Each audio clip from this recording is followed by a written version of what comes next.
Animal rescue.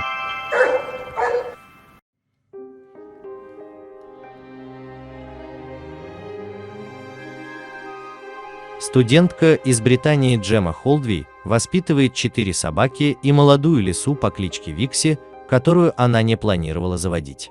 Однажды отец Джемх нашел в сарае 5 маленьких зверьков, которых он изначально принял за котят. При более внимательном рассмотрении стало понятно, что это новорожденные лисички. Им было примерно 2 дня от роду, но матери поблизости не было. Джема и ее родные переживали за лисиц, но решили их не трогать и проследить, вернется ли взрослая лиса. На следующий день к новорожденным никто не пришел, и Джема решила, что надо спасать пушистых крох. Они планировали отдать малышей в приют, откуда потом их выпустили бы в дикую природу. Но что-то пошло не так. Одна из лисиц на 5-й день жизни открыла глазки и увидела Джему, которую сразу же приняла за маму и привязалась к ней.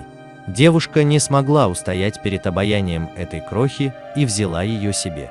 У лисиц, как и у собак, в первые недели жизни проходит период импринтинга, когда особь запоминает первое, что увидел в своей жизни, и следует за этим образом, повторяя повадки и привязываясь на уровне мать-дитя.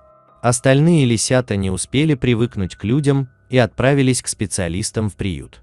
С тех пор Джема со своим парнем стали воспитывать новую питомицу.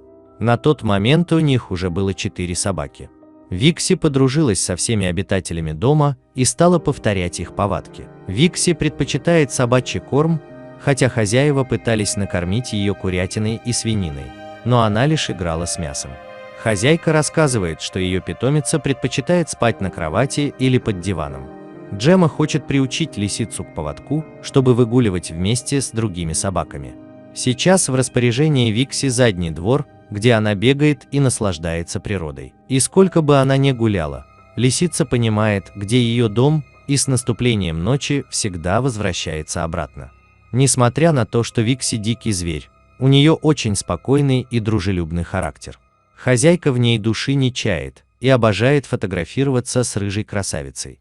По воле судьбы Джема Холдви стала хозяйкой замечательной лисицы. Но несмотря на полное взаимопонимание с Викси, девушка не рекомендует держать диких зверей у себя в доме. Эти животные требуют особого ухода и не подходят для жизни в обычной домашней обстановке. А ее случай – это скорее исключение, которому она очень рада. Если вы тоже неравнодушны к животным, ставьте лайки, пишите комментарии и подписывайтесь на канал. До новых встреч!